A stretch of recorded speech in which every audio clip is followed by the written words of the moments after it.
Hey everybody, welcome to Kimmel's Irish Pub. Time for another movie review. Tonight's movie, Run This Town. I'm not even sure why it's on my list. It's Ben Platt, Nina Dobrev. I think that's how you say it. I think she's from the Vampire Diaries or something like that. I don't know. But anyway, essentially this movie is about somebody who starts his career with a newspaper and in Toronto, and starts discovering some kind of scandal with, I believe, the mayor or something like that. So he's got to kind of find out about that. I don't know much more than that. Well, when I look at it on IMDb, 4.8, but only 114 people viewed it. So very low score, but we'll see what it's about. I'll get into it a little bit, give you a better idea of what it's about, and then ultimately tell you what I think. So stick around. Who knows? I'll be back.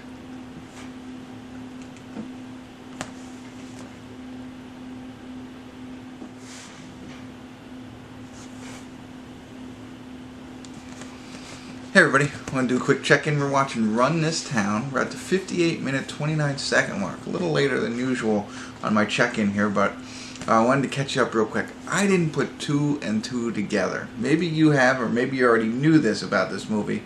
But this movie is essentially about Rob Ford, the mayor of Toronto. I think it was like 10 years ago or something like that. This guy, I just remember him being, like a drunk, a partier or something like that. He was just like a, that kind of thing.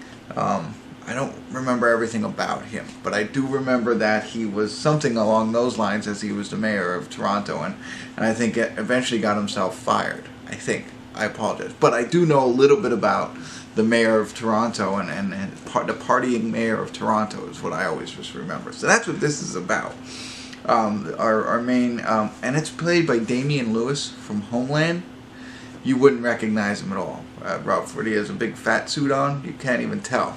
And it wasn't until I saw him get out of the car, and I was like, oh, it's that mayor.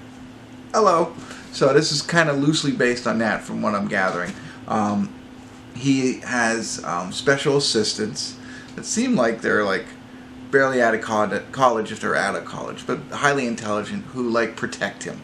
They spin everything for him. They, move him around. They're like, they're all involved in that piece of it. So there's that aspect of it. The group of them there doing all this stuff for him to keep him out of the news and keep him as mayor is what their role is. And then our main character is the reporter by Ben Platt, who plays Bram.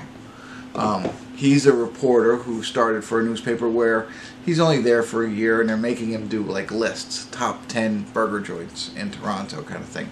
Won't really give him any good stories. He stumbles onto a story where there's this videotape about the mayor that nobody has seen yet, but there's essentially there's supposed to be something out there that kind of shows him partying or doing something that he probably shouldn't be doing as the mayor. They haven't said what it is yet on the movie. I did look it up. I know what it's about, but I'm not going to say it because I don't want to spoil it, because we'll see what happens here. So that's where this reporter's trying to, break the story on the mayor, and the mayor and the special assistants are trying to keep his name out of the mud, kind of stuff. So that's what we got. Pretty interesting though. Once I put two and two together, I was like, okay. So we'll see. I'll look it up then also to see how accurate this is. I'm sure a lot of it isn't, but I'm sure some of it is. At least the main plot of it is supposed to be real. So I'll get back into it here. We only have, maybe 30 minutes left? I don't know. Whatever. I don't know what the math is. It's an hour and 38-minute film. Wow. Hold on real quick. This is pretty neat. 58:29 is where I stopped it. The movie is 138:29. Wow. That's pretty wild. So 10, 20, 30, 40 minutes left, I guess. Alright, let me get back into it here and see where it goes from here. I think that's pretty neat, so maybe that's a sign it's going to get better. So, not too bad so far, especially I think I'm excited because I know what it's about now. Alright, I mean, it's about true life events, Alright, I'm rambling. I'll get into it. If anything interesting happens between now and the credits, I'll check back in. If not, I will see you at the credits and give you my final thoughts. Stick around. Hold on.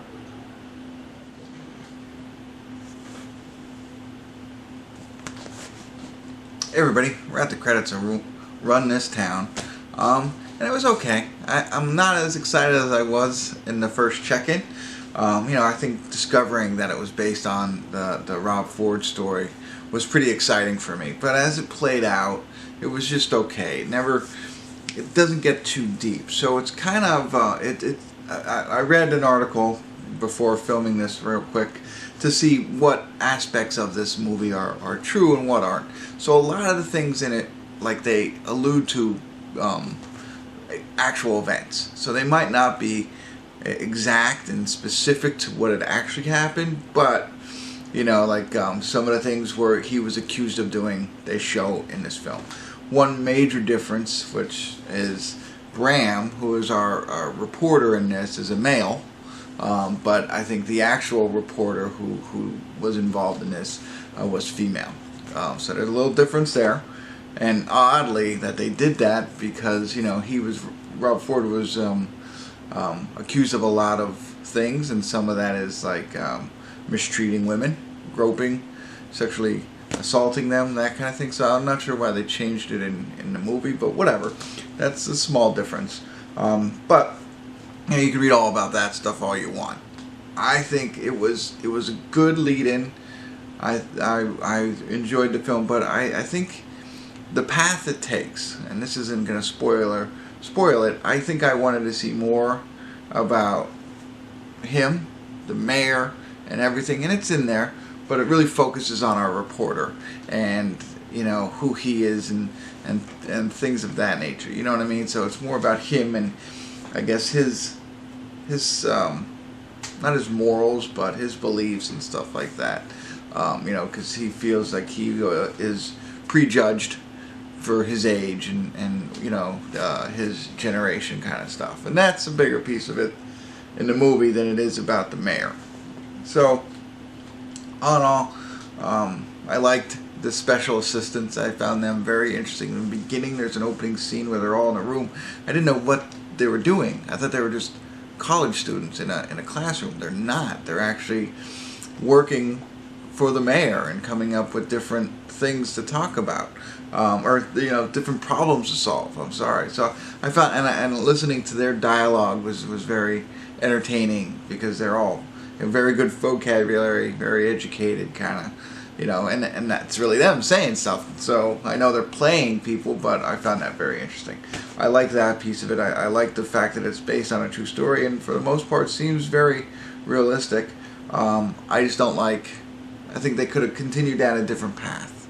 But I think it's worth watching if you've heard of the Toronto mayor stories. I think this becomes very interesting, but know that it's not really all about him. It's more about the reporter who is actually fictionalized in this. So that's my problem with it, if that makes sense. They replaced a reporter with they switched genders, and then and which is okay, I guess, but then they focus on him as this is the main part of the story, but that's fictional because it's not even the right sex kind of thing. So that's my biggest area for this one. I thought they had something there. I'm not sure why they chose to do that. When you watch a movie without this information, maybe it's like, okay, maybe it is about this person, and let's find out about them, and we don't have to focus on the mayor because of what kind of person he was.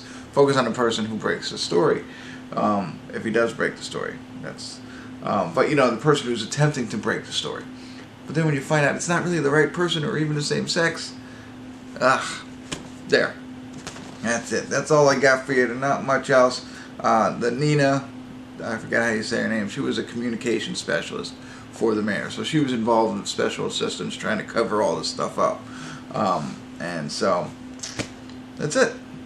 And then I just wanted to call that out, and I thought it was interesting to see what's his name in the fat suit. I was like, wow, I had no idea. Like, I saw it when I was looking at the names. I'm like, oh, okay, he's in it.